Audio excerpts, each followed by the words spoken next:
Hello, this is Tia, and welcome to another video. Today we're doing another video inside of my Hermitcraft season Clockwork story. We are on episode 29, chapter 7 of Tango's Perspective. You should probably know that already. And yeah, if you haven't read any of the other parts and chapters and all that whatnot, be sure you do so. Spoilers, of course. But yeah, we should probably get right into it. Things are going to happen. Things are going to go down. Things are about to get a little crazier. Hope you're ready. I hope you're ready. Tango's eyes snapped open in the dark to the darkness, having been woken up by something, but not entirely sure what it was. As his mind began to clear, the remains of the dream he'd been having fading away like a whisper in the night. Speaking of the night, from what he could tell, he was in the bed from his bedroom window. It was pretty late. The stars were twinkling through the clouds. The moon's fullness seemed to be sometimes covered by those same clouds. The moonlight poured into his room like silver beams.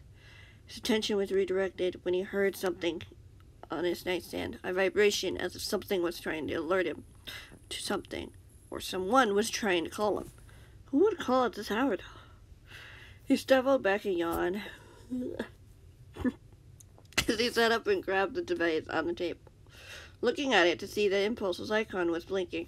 Confused as he pressed it, as he heard breathing almost immediately. On the other end, shaky, raspy breathing. Tango? A hush spoke through the speaker. Can you hear me? Impulse, what happened? Where are you? Tango questioned, whispering along with his friend. I'm still at home, or what's left of it, Impulse said as he coughed, groaning in pain. The man's here. He's looking for me. How close is he to finding you? Tango asked. I don't know, Impulse admitted quietly. It just happened so fast. Can you tell me? Tango responded. He set up a trap for me, the YouTuber explained. I woke up hearing something and went to find my escort, only to find a note in his room saying he'd be returning before dawn. I was going to call Gem or Pearl to pick me up, but before I did, there was an explosion in the hallway and the floor under me collapsed. Where did your escort go? Tango asked. I don't know, but I need help, Impulse insisted. I thought instead of doing the predictable thing, I'd try asking you. I can head over now, Tango said as he pushed back the covers and swung his legs to the side of the bed, his feet touching the floor. Please, hurry, Impulse started before he gasped. Tango heard movement. I think he saw me, he whispered quietly, his tone frightened and perhaps slightly panicked. Is there a window nearby where you can fly out? Tango suggested. Yeah, Impulse replied. I'll meet you halfway then. Try to get out of there, Tango said firmly. Okay, Impulse agreed, just as he heard another voice breaking through. There you are. The man's voice wafted through the speaker. He heard Impulse's cry of alarm as he heard what sounded like someone running. Sounds of things falling over to the floor as panicked gasps lasting a few moments before a firework was launched. He heard a rush of wind. He didn't need to hear any more as he disconnected the call, keeping the signal as he ran out of his bedroom to the hallway window as he opened it. Where do you think you're going? Tyler's voice said from down the hallway. Impulse is in trouble, Tango said as he glanced over to his escort as he put on his wings. Now? Tyler asked in surprise. The man's after him, and his escort is nowhere to be seen, Tango replied. Are you coming or not? I'll be right behind you, Tyler agreed, as Tyler clapped. This is what I was afraid of. Tango climbed onto the windowsill and jumped out, launching himself up into the night sky as he headed straight for Impulse's base. Tango glided over the trees in the darkness, the moon was the only source of light. The moon the only source of light as he scanned the area with his eyes, trying to look for his friend. He could hear the vague sounds of monsters below him, the forest now full of them at this time, seeing as there was no light around to prevent them from spawning. Part of him debated whether or not he should call out, unsure if he could get away his or Impulse's location to whoever was chasing him. It took him a few moments before he noticed someone in the distance, gliding in his direction. He couldn't quite see them well, but the way the figure was struggling to keep himself at a stable glide, he had to assume it was his friend. Tango landed onto one of the trees as he called out for his friend. The figure was much clearer now, as he saw the pained expression on his friend's face. spotted one another. "Over here!" Tango hollered, as he spotted Impulse nodding, his heading towards him. Tango's attention was redirected when he heard hissing behind him, as he turned just in time as a spider lunged at him. He managed to push back the creature, just as he heard a scream behind him, as he turned to see the YouTuber falling through the trees to the ground below, being dragged down by another figure. "Impulse!" Tango shouted, jumping over the trees as he managed to catch up to where his friend had fallen, looking down to see what had happened. He could see his friend lying on the damp grass below, dark figure pinning him down. YouTuber groaned weakly. Three other men stepped out from the shadows, wearing Mr. A's uniform. Shadows hid their features as the moon disappeared behind a cloud. The YouTuber squinted to get a better look at the scene below. The cloud soon passed, leaving only a hint of silver glow from the moon above. "It'd be such a shame if something bad were to happen to you." The man's voice drifted through the air as Tango tensed, hearing his friend groan again. The man took 2 items out of his pocket, a potion and a cloth. The potion gleamed a sickly green in the moonlight as Tango realized what the man was planning to do, especially where no one would hear you scream. "Please, no," Impulse said quietly, squirming weakly against the man as the man calmly poured the potion onto the cloth. "I'm here to kill you," the man said in a hushed whisper, "just to send a statement to everyone that no matter what you try to do, you won't be able to escape the consequences." "I didn't do anything," Impulse insisted as the man put away the empty bottle, holding up the cloth. "You dodged your fate. The fate RJ designed for you," the man said with a cold sneer. "You don't get to do that and not get away with it."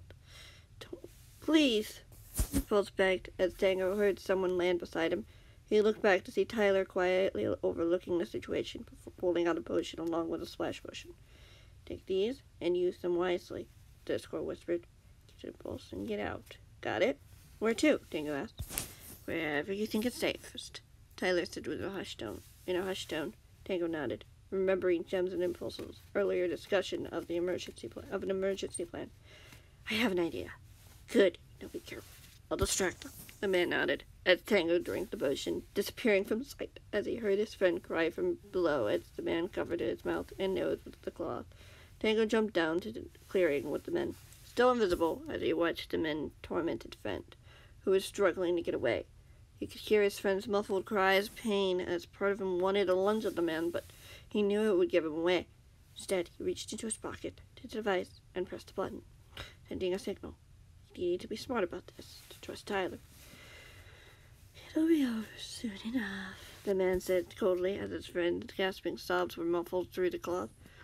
"So we just leave him here now?" one of the mysterious men asked quizzically. "He'd die if we did that," the man chuckled. "We wouldn't stand a chance in his condition." "Wouldn't it send a message, though?" the other man asked. "It would, but we need him alive to tell everyone what happened," the man sneered. "Strike fear into them to make sure they think twice before trying to get in our way again."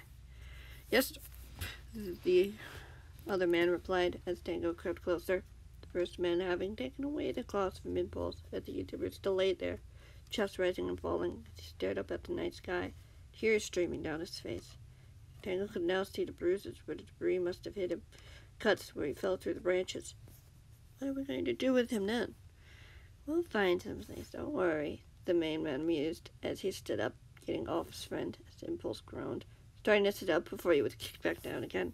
"I don't think that will be necessary," Tyler said firmly, taking the man's attention away from his target, as the 4 men turned to face the new arrival. Tango quickly rushed over to Impulse's side, briefly glancing up at the man that was so close to him.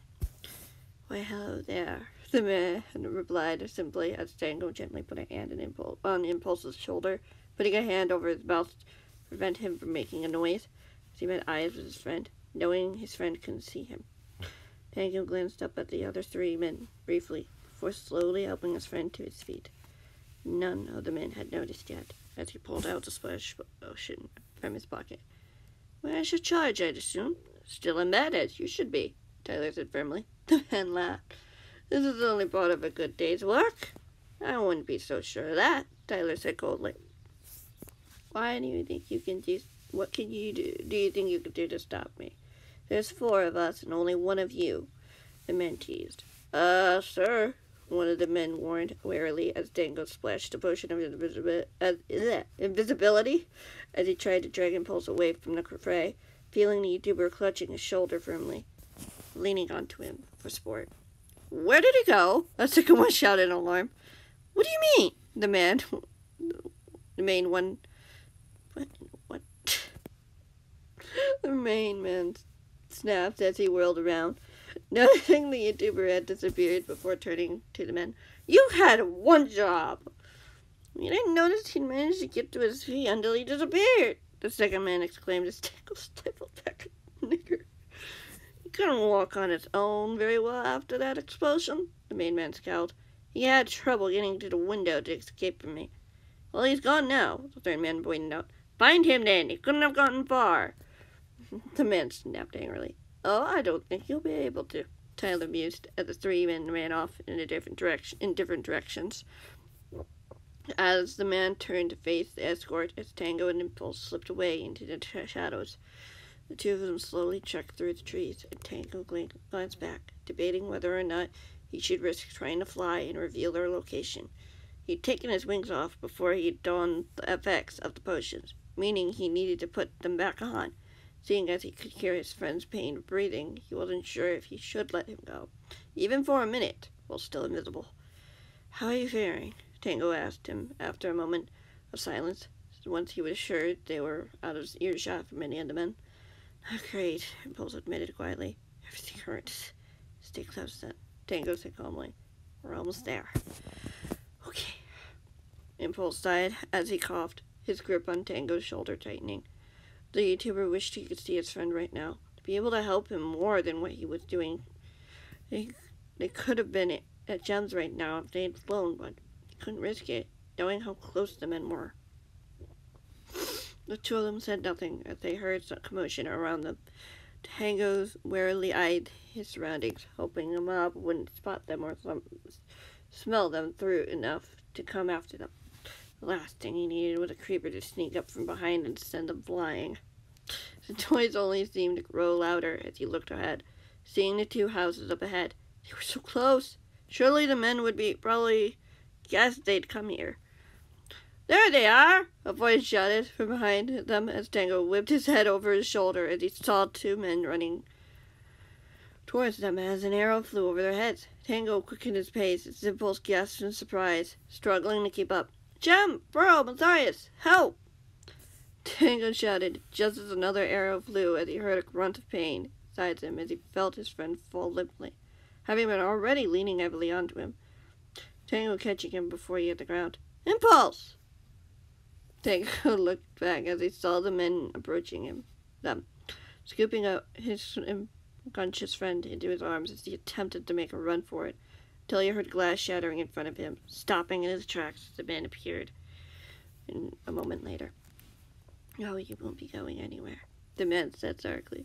Sure enough, the man was standing before him, about 20 feet away from him, blocking the way to Gem and Pearl's houses, blocking the way to safety, which was now just out of reach. He could just hear more footsteps behind him. He looked back to see more mysterious men standing there, preventing him from doubling back or escaping. They were trapped. Unfortunately, I'm going to do this. I'm going to end it here, and then we're going to read the next one next time, whenever that might be. Yeah, I'm going to leave it on a cliffhanger.